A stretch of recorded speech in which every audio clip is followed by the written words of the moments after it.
আমার তালের ভাপা পিঠার রেসিপি তো তোমরা সবাই দেখেছো।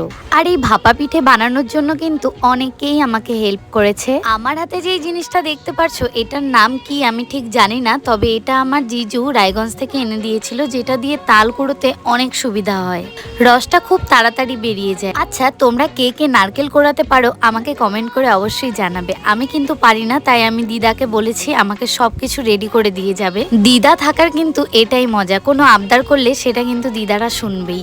আর এখানে আমাকে দেখে যেন মনে হচ্ছে আমি মুদিখানার দোকান নিয়ে বসেছি, আসলে তেমন কোনো ব্যাপার না। আমি ভিডিও শুট করব জন্য সবকিছু রেডি করে নিলাম। আর এই ভিডিও শুটটা করতে গিয়ে এত ভালোভাবে সবকিছু রেডি করার পর আমি বেশি আলো বা বেশি ভালো ক্যামেরার জন্য করতে গিয়ে দেখো এই জায়গার কি অবস্থা হয়ে যায়। প্রথমবার ছিল আমার এই রান্নার ভিডিও, যার জন্য এই অবস্থা, যার জন্য সব আবার পরিষ্কার করে নতুন করে সব শুরু করতে হয়। এই যে ছিল আমার তালের ভাপা পিঠের রেসিপিটা।